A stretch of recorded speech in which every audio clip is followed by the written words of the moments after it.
Bien, seguimos con el tema. Estábamos precisamente haciendo referencia a las preguntas claves que tenemos que utilizar cuando alguien va a ir a formar un método, ¿no? Como el tema de preguntarse qué es lo que queremos, cómo lo vamos a conseguir y para qué vamos a conseguir. Estas tres preguntas nos van a permitir orientarnos a buscar una forma, un modo para conseguir algo o algún objetivo que nos hayamos trazado. Entonces es importante en el tema del estudio, en el tema del aprendizaje, en el tema de la enseñanza, utilizar la metodología. En el tema de la enseñanza de la salud, también muchas veces tenemos que recurrir a algunas herramientas que existen dentro como la promoción de la salud para llegar objetivamente a la población. Inclusive, el tema del idioma es uno de los temas que se tiene que tomar en cuenta. En la actual ley o la legislación laboral existe una normativa que dice que todos los empleadores públicos en Bolivia tienen que conocer por lo menos un idioma original. Eso significa, por ejemplo, que en Santa Cruz y en todos estos lugares que el idioma originario es el guaraní, mínimamente tendrían que tener conocimientos de este idioma. En La Paz, Oruro, Cochabamba, parte de La Paz, Oruro, Cochabamba, el idioma originario es el quechua. Entonces, los funcionarios públicos están obligados a conocer básicamente este idioma. Y eso va de cara como un método para poder llegar a la mayor cantidad de población, ¿no? En estos lugares donde les he indicado, por ejemplo, hay comunidades en las cuales todo el mundo habla quechua. Entienden el castellano, pero como lenguaje o idioma oficial en cualquier institución es el quechua. Y por eso los funcionarios públicos están obligados a conocer este tipo de idiomas.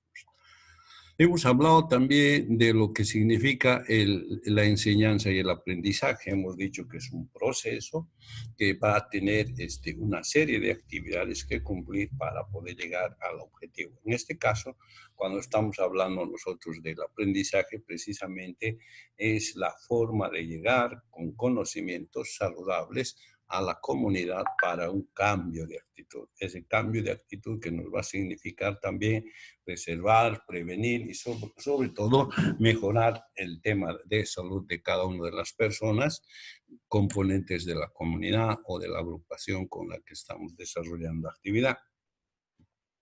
Entonces, es un proceso porque requiere de muchos pasos. Alguien nos decía cuando hablábamos de métodos, decía, es un proceso que tenemos que, sí, es un proceso porque este tipo de capacitaciones o este proceso no se hace de la noche a la mañana, no se improvisa, ¿no?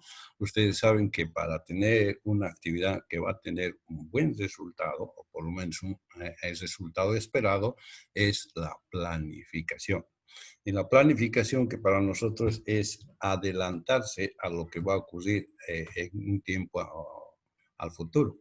Yo voy a planificar que esta comunidad cambie de actitud sobre el uso del agua, que lo usan sin hervir y que es causa de diarreas.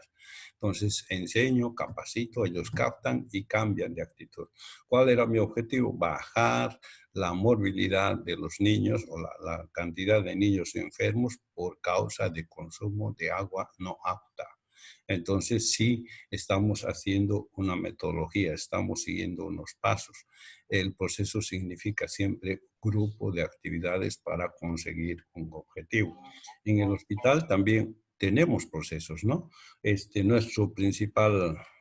Nuestra principal materia prima son los pacientes que llegan y que requieren nuestros servicios. Estos pacientes que están con una enfermedad o con un problema de salud van a requerir sanar. Ese es por lo que van a acudir al establecimiento, es el motivo por el que van a acudir al establecimiento de salud a buscar nuestros servicios.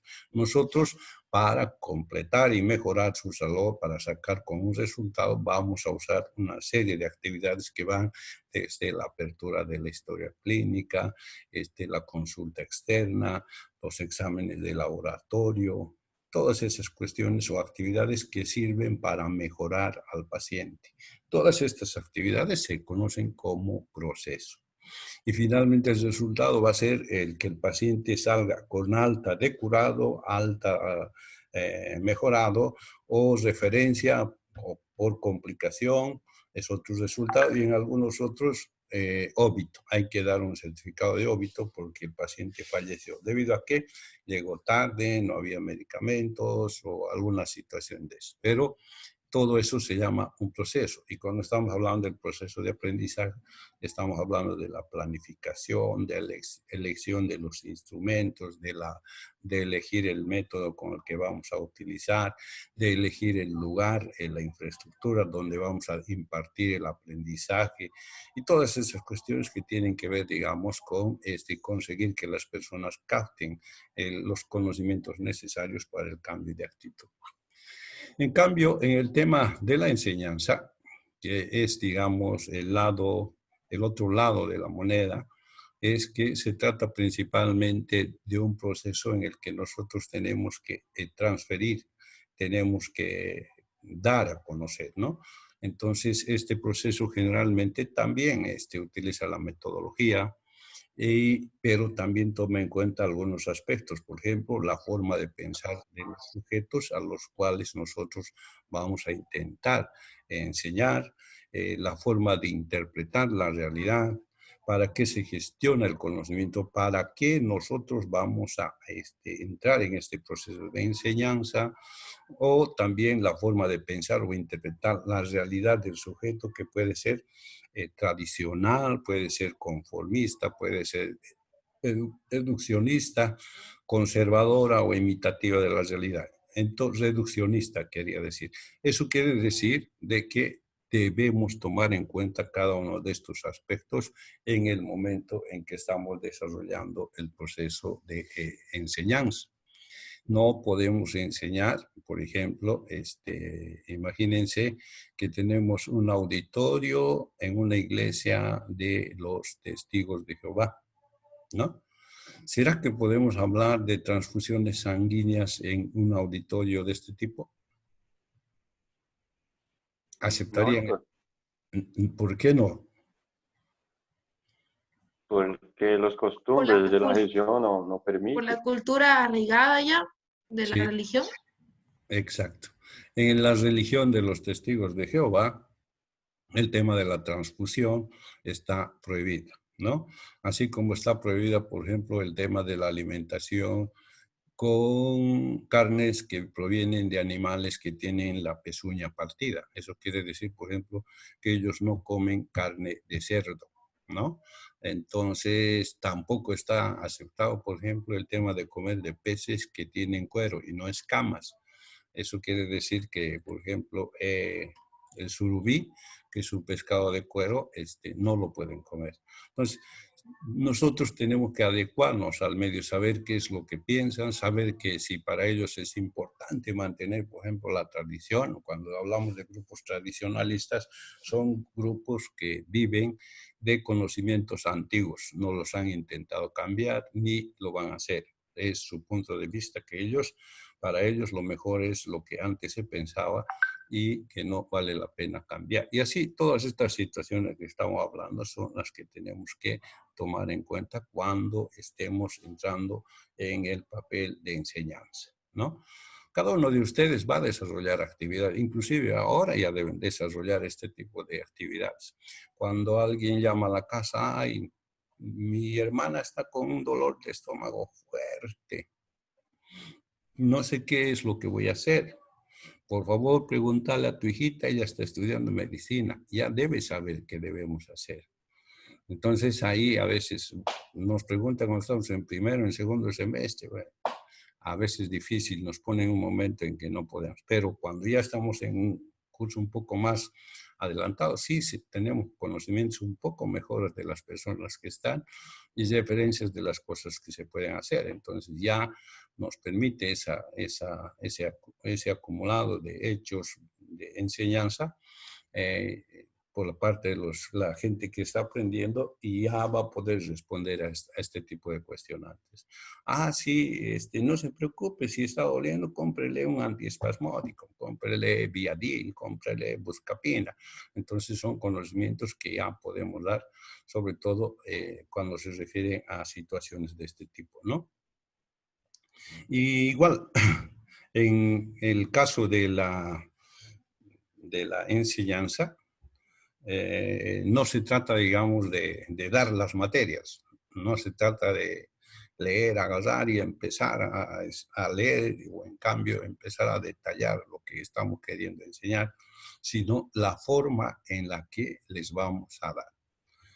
Una de las cosas, por ejemplo, que siempre practico es que una vez que tengamos idea del concepto, complementemos con ejemplos. Es la mejor forma de que las personas puedan captar la idea, puedan captar el concepto exacto y sobre todo reforzar con el ejemplo que tengamos del concepto. Entonces es una forma de enseñanza, ¿no?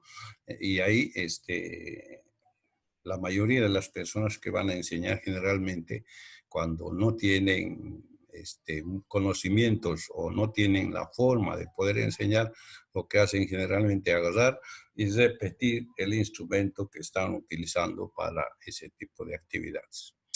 Otra cosa que tenemos que tener en cuenta es cómo aprendemos, cómo aprende la gente, ¿no? Aquí tengo un cuadro, pero creo que tengo otro por acá. No. Dice, ¿cómo aprende la gente? ¿No? Y acá nos dice, la gente aprende el 60% por el gusto, el olfato y tacto. A ustedes les llevamos a un restaurante, les damos una cantidad de platos para ver, no conocen ninguno, pero sí les damos a probar de cada uno. Y a sentir sobre todo el aroma que está despidiendo la comida.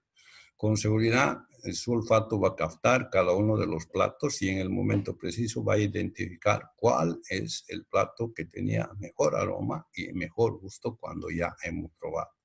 Entonces, solo si nosotros actuáramos a través de como aprendizaje solo por el tema del olfato y el tacto, generalmente vamos a aprender un 60% de lo que estamos intentando, ¿no?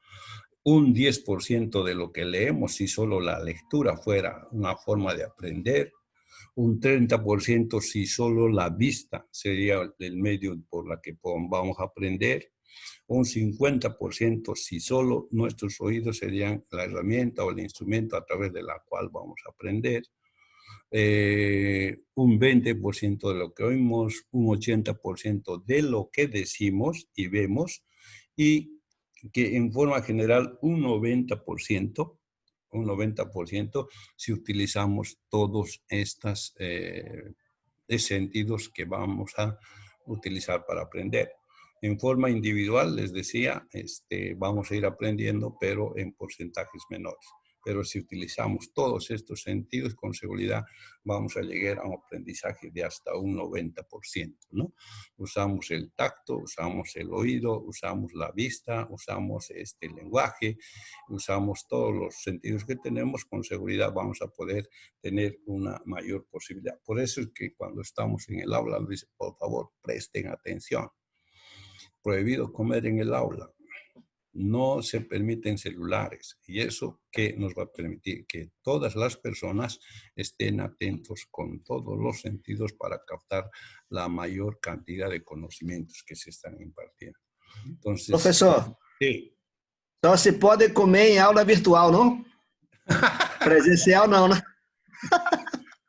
Para ver... En la aula virtual, pela internet, pelo Zoom. Para que veas que se puede comer, para la próxima clase voy a invitar un churrasco y una cantidad de refresco. Gracias, profesor. Perdón, profesor, perdón, No, perdón. bien, de acuerdo, gracias. No hay problema, sigamos, ¿ya? Entonces, cuando estamos hablando de la metodología del aprendizaje, solamente tenemos que resumir con decir que no es solo el hecho de enseñar, solo el hecho de aprender, ni solo el hecho de estudiar, sino cómo lo vamos a hacer. Y eso es metodología. Esa es una forma, es un camino, es una orientación, de manera que en el proceso que estamos empeñados en desarrollar enseñanza y aprendizaje, el objetivo se cumpla. Por eso les decía, en salud, nos han sumado a nosotros el trabajo de enseñar, el trabajo en medicina integral, de hacer promoción de la salud. Y si nosotros no tenemos la capacidad para poder resolver este tipo de situaciones, con seguridad nuestra población no va a poder cambiar de actitudes. Si no logramos hacer entender a las personas, va a haber una situación de que el problema de salud se va a persistir o en muchos casos va a aumentar. Uno de las cosas también que les decía, que el idioma, por ejemplo, es importante. Yo sé que muchos de ustedes, por ejemplo, cuando salen a hacer actividades de investigación o interacción, uno de sus problemas es el idioma, ¿no? Las personas dicen, ¿qué dice? No le entiendo. ¿Cómo? Y al último lo cierran. Bueno, hasta luego. Y al final no hemos conseguido nada. Entonces, es una herramienta que también sabemos, tenemos que adecuarla al ambiente. Ya les decía, no podemos enseñar lo mismo a niños que a personas mayores. Tenemos que adecuar nuestro lenguaje, sobre todo al auditorio con el que vamos a trabajar. Entonces, cuando estamos hablando también de este tema, tenemos que preguntarnos qué, el cómo, el cuánto y para qué. Principalmente para identificar los objetivos y los resultados que nosotros queremos cuando estamos haciendo información, educación, capacitación o lo que es promoción de la salud, ¿no? Y para eso tenemos que estar relacionado con las siguientes cosas: disponibilidad de conocimientos previos. No podemos ir a hacer una charla de un tema que no lo conocemos, ¿no? En muchas ocasiones que algunos colegas se ponían a hablar, había una cuestionante que no podía contestar. Quien quedaba mal era la persona que iba a hacer la charla o la capacitación que deseaba. De preferencia es que lo haga una persona que conozca del tema, que utilice una metodología correcta de acuerdo a el auditorio, ¿no? Que disponga del lenguaje. Acabo de decirles que el lenguaje, personas que todavía no dominan el español, tienen mucho problema para entender, sobre todo con las personas en las viviendas cuando hacían interacción social, ¿no?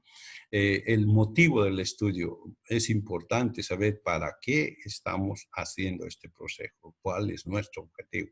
En el tema de salud y promoción de la salud será mejorar el nivel de salud o cambiar las actitudes no saludables por actitudes saludables, ¿no? Tenemos que conocer cuáles van a ser las actividades de enseñanza y aprendizaje, qué cosas vamos a hacer para enseñar. Seguramente cursos de capacitación, podemos hacer juegos didácticos, concursos y todas esas que son parte, digamos, de las herramientas que se utilizan para hacer esto, ¿no?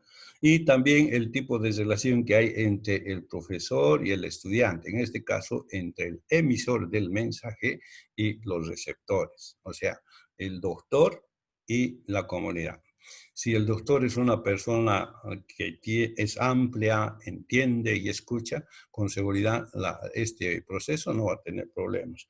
Pero si es un profesor o un emisor de mensaje que está apurado, que no tiene tiempo, que todo el tiempo está mirando el reloj, que cuando están preguntando le dice al final, generalmente la audición no va a responder al proceso. Y otra cosa que tenemos que tener en cuenta es que nosotros, los que vamos a hacer promoción de la salud, tenemos que darnos cuenta que la atención, el 100% de la atención de la gente que está en la reunión, lo vamos a tener hasta máximo 30 minutos. Después de los 30 minutos ya van a empezar a movilizarse, a hacer otras actividades. Lo que pasa en el curso, ¿no? 30 minutos estamos atentos. De ahí ya alguien sale al baño, alguien sale a tomar agua, alguien suena el teléfono. Entonces, uno que no conoce eso generalmente a veces empieza mal. Empieza por la capacitación, presentación personal, cuáles son la actitud que va a tomar y cuáles son los resultados que espera. Hasta eso pasan los 30 minutos.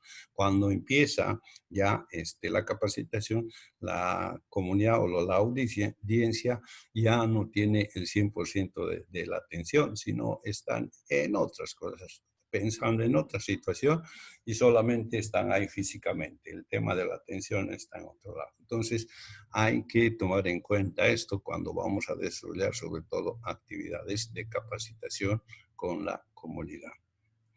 Y el tema de la participación.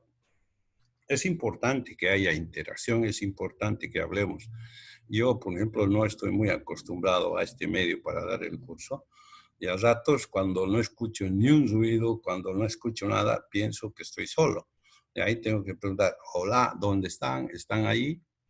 ¿No? Estamos acá, doutor, estamos acá. Correcto. Às Sí, vezes doutor.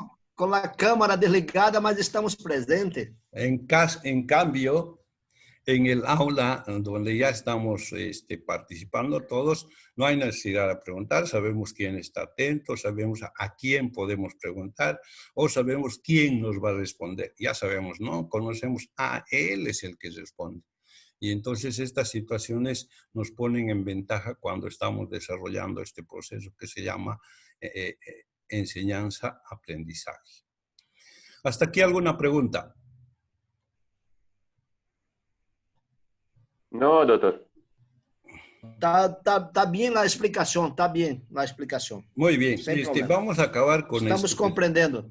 Que ya hemos hablado con esto de la comunicación, ¿no? La Sim, comunicación comunicação muito bueno.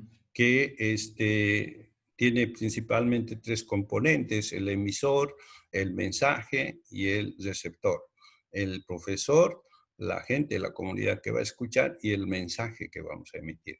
Les decía, si el profesor o el emisor es una persona que está mirando el reloj, que ha venido con una situación diferente a la población, toda la población está con poleras y así con ropa de calle, y él venga con corbata, gorro, barbijo en un lugar, la gente se va a asustar, ¿no? Antes, en las campañas de vacunación, no es como ahora se hace por concentración. La gente va a buscar a la vacuna en los hospitales, ¿no? Antes la vacunación era obligatoria. El médico, la enfermera que va a vacunar se iba a la escuela, se paraba la enfermera en la puerta o el médico en la puerta y nadie salía del aula si no era vacunado, o sea, era obligatorio. Y por eso el resultado es que cuando algún niño estaba en la calle y veía a alguien con mandil, escapaba. ¿Por qué? Porque tenía una mala percepción de esa persona que tenía mandil blanco, pensaba que siempre iba a tener que pincharle o ponerle una vacuna. Y hasta los papás decían, no hagas de negar, hijo, te voy a hacer vacunar, les decían. Entonces, ese tipo de situaciones ocurrían cuando la persona que va a capacitar o va a enseñar no se adecue al medio. Y al revés, que ustedes, por ejemplo, las personas estén con una ropa formal, bien, y ustedes se vayan con, ¿cómo se dice? Con short, con una playera. Entonces también las personas van a ver y van a decir, algo está pasando acá, ¿no? Entonces la ideal es tener una vestimenta regular, el comportamiento normal, profesional que debemos tener también en este tipo de situaciones y sobre todo el mensaje tiene que ser un mensaje claro, concreto y que pueda comprender la población. A eso se llama comunicación didáctica, o sea, comunicación de enseñanza. A eso se suma este concepto otro término que se llama la comunicación didáctica asertiva, ¿no? Que quiere decir comunicación de enseñanza verdadera. Asertivo quiere decir verdadero, ¿no? Entonces, en este tipo de enseñanza es concreta, es clara y sobre todo con cosas que las personas van a entender. Si vamos a hacer una capacitación, por ejemplo, del coronavirus ahora, y empezamos a hablar con términos médicos que recién están empezando a acuñar, con seguridad la población no va a entender. Y vamos a tener problemas porque estos no van a asumir las cosas que queremos. ¿Para qué sirve? Para lograr una adecuada comunicación, concientizar a la población, fortalecer la organización, capacitar a la población y todas esas cosas. Y acá, ya esto, ¿cómo vamos a desarrollar un tema? ¿Cómo puedo yo preparar mi tema para dar mañana? O sea, estas son las preguntas. ¿Cuál es la preocupación de la población? En este momento, evitar el coronavirus, ¿no? El tema preciso, coronavirus. ¿Cuál es el objetivo? Que aprendan prevención. ¿Con quiénes vamos a trabajar? Vamos a trabajar con amas de casa. Adecuamos nuestro curso a amas de casa. Vamos a trabajar con profesionales médicos. Nuestro curso tiene que tener la calidad y el nivel técnico que requiere. Estamos hablando con profesionales de la salud, ¿no? ¿Cómo vamos a presentar? Podemos ver ya el método, diapositiva, video, exposición oral o cualquiera de los temas que existen. ¿Y cuánto tiempo tenemos? Es importante. Tenemos media hora. Tengo que reducir mi tiempo a este tiempo. No puedo preparar una presentación de 3 horas para un tiempo de media hora. Entonces, fíjense, son aspectos importantes que tenemos que tener en cuenta cuando estamos hablando de este tema. Hasta aquí, ¿alguna pregunta? Não, doutor. Doutor, uma pergunta que não está no contenido acá. Dime. Os casos em Bolívia aumentou muito, não? Estamos com 672 casos. A ver, 40 decessos, só o que está bem, graças a Deus, os recuperados, não? Que estão com 44, não? A ver, lo que tienes que hacer para ver en el tema de epidemiología los resultados es considerar la población. Sí. Solo en Sao Paulo, ustedes, ¿cuántos millones de población tienen? Doctor, no conheço. Sao Paulo. No conheço. Está creo que alrededor de 12, 20, no sé. 20 millones creo que debe ser. Sí. Entonces, fíjate, 20 millones es el doble de la población de Bolivia. En toda Bolivia hay 12. Solo en Sao Paulo tienen 20 millones, ¿no? 220 y tantos en todo Brasil. Sí, entonces, sí. Tienes que tomar en cuenta el número de la población en relación a los afectados. De acuerdo al análisis que se hace en epidemiología, por ejemplo, la cantidad de fallecidos para la cantidad de población que tenemos es alta. São Paulo tem 44 milhões de pessoas. En Brasil hay 209. ¿Se dan cuenta? Entonces tenemos que tomar en cuenta, para el número de población que tenemos, los datos que tenemos todavía están altos, ¿no? Por eso es que los epidemiólogos aún están preocupados por el tema del virus. En Brasil tiene una población tan alta, tienen mayor cantidad de afectados, tienen mayor cantidad de personas sospechosas, tienen mayor de fallecimientos, es por el número de población, ¿no? Entonces, imagínense que en la misma proporción morirían en Bolivia. ¿Cuántos han muerto hasta ahora en Brasil? Brasil? Não tenho esses dados, doutor. Ya. Creio que tem quase 3.000, doutor. Ou se passou. 53.000. ¿Sí? No, mortes 3.000 y 3.000. Listo. Sí. Pónganle a Bolivia 33.000 muertos. ¿Es significativo o no para una población de 12 millones? Es harto. En Bolivia tiene 40, doctor. Bolivia tiene 40. Exacto, les digo, no, estoy indicando, comparando con lo que pasa en Brasil.